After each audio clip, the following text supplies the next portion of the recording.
here's what I know. I know that death is really hard to deal with. I spent this weekend at a funeral, very close to death all weekend. And the thing about death is that it doesn't get any easier when you believe that people go to heaven, or when you know that it has been coming for a long time, or even when you know that the person who died, who you love, is no longer suffering. Pretty much no matter what, when a loved one dies, especially a very close and dear loved one, it rips something out of you. It's the same in a different way as we approach our own deaths. No matter what we believe, no matter how we've lived, there's always some form of fear that accompanies us to death. Sometimes it's a fear that feels bad, but not always. Sometimes it can feel like dread and terror. And other times, fear takes the form of wonder, being drawn towards some great immensity that we cannot yet comprehend. Because nobody knows what happens when we die.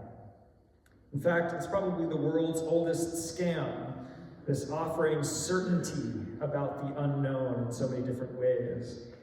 It's such a powerful drug to believe you know what the future holds, what nobody else knows. And Christianity is one of the world's biggest dealers in this particular opiate. For millennia, the main marketing strategy of this religion has been telling people that we know exactly what happens when you die, and if they want to be in the happy place and not in the scary place, then they had better join up and start paying those tithes. But this imagination of what happens after we die, which is so popular in American Christianity, it doesn't come from the Bible, and I don't have enough time to really get into it. It really comes from fan fiction from the Middle Ages by monks who were really kind of strange. You can get into that if you want to. I can direct you there. But it doesn't come from the Bible. The Bible actually tells us very little about what happens when we die. And there's certainly nothing about pearly gates or Peter seeing if you're on the list and checking it twice. There's nothing in the Bible about a light at the end of the tunnel or about becoming angels after we die. All that the Bible gives us, and we heard it in 2 scriptures today, are these scattered writings about a place called Sheol, which is the imagined destination of souls after body death. I said Sheol is a place, but that's actually not quite right. It's not a place so much as it's a placeholder for a mystery, the mystery that awaits us beyond the farther shores of life. Death is a great unknown. And unfortunately, religion is not a solution to fix your fear of the unknown. The purpose of religion is to teach you and me and us to live in right relationship with the unknowable. See, faith is not like science, which uncovers material truths about things we did not understand before. Science, which in its way seeks to dominate nature with reason. Faith, unlike science, is a discipline of relinquishing our control over what we do not understand. And doing that again and again, one day at a time, knowing that tomorrow we'll have to start all over again. And in the process, what we're doing as we relinquish that control is we're actually surrendering the most primitive of all sins, way back to the Garden of Eden, which is seeking to know that which God has forbidden us to know. It's the most basic sin. So we don't know what happens when we die. And yet, still, there is much that is useful to believe about what happens when we die. The key word here is useful. True beliefs are not ones that point to a material scientific reality necessarily, true beliefs are ones that point us correctly in the direction of the great mystery, and then nudge us to start walking in that direction. They're useful. This is what the author of Ecclesiastes is doing in this passage we heard this morning. Instead of laying out a systematic material claim about what happens when we die, the author of Ecclesiastes is telling us something about how we should live towards death, so that when we come to that hour of our deaths, we are ready to receive the great mystery beyond it with reverence and with gratitude. The author of Ecclesiastes describes death in this way, that it's the end of toil, it's the end of strength, it's the end of thought and wisdom, it's the end of hatred and envy and longing. Their point in all of this is to tell us a truth about life, which will set us in a direction towards what awaits us beyond death. They say, go, in this life, right now, go eat your bread with enjoyment and drink your wine with a merry heart, for God has long ago approved what you do.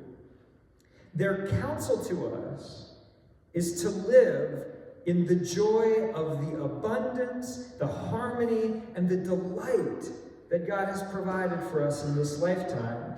Because it turns out that living in that joy is a useful way of living towards death, in such a way that when we reach that hour, when we depart from these bodies, we will know how to find our way home. A lot of Christians believe that the only way for them to attain joy beyond death is to suffer in this lifetime, to deny themselves every pleasure, because somehow God demands that they prove their worthiness of heaven through their devotion to pain.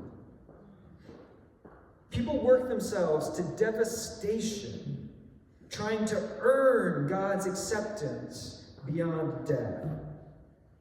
The problem with this approach is that if you live this way towards death, you will probably die feeling one of two things. Either you will feel that you are unworthy of God's acceptance and enter in a real state of terror, or you will die feeling that you are entitled to God's acceptance. Not sure which is more dangerous. Either way, whether you die in shame or in entitlement, you are certainly not going to find your way into the joyful mystery which is waiting to embrace you in all of its grace. The Bible teaches us to live towards death in a different way, teaching us that God already loves and accepts us. That's the starting point of our lives, as well as the destination. As we say every week in church, there's nothing in heaven, on earth, below the earth, or in us which can ever change that truth. When we live in that belief, that useful belief, that God has long ago approved what you do, and when we practice it through joyfully receiving God's love in those gifts of abundance and harmony and delight, then when we emerge into death, we will be prepared for our souls to rush towards the ultimate joy of being reunited with the source of all love and our Creator. Yesterday I was at a family funeral in Houston, and at the reception I was sitting next to my dad, my dear dad, and out of nowhere he turned to me and he grinned and he said to me, "You just have to laugh your way to heaven." That's it. That's the whole sermon. Now listen, if believing in heaven and hell is helping you to prepare to receive the mystery of death with a sense of happiness and freedom of peace, then it's useful for you to believe in heaven and hell, and I'm not going to take that away from you. But if those beliefs are making you feel dread about death, or a sense of shame or of entitlement, then please abandon those beliefs. They are not pointing you towards reunion with God, but only towards being devoured by confusion and despair on the far side of death. Your belief is only useful if it points you towards that joyful mystery and then nudges you in that direction. Amen.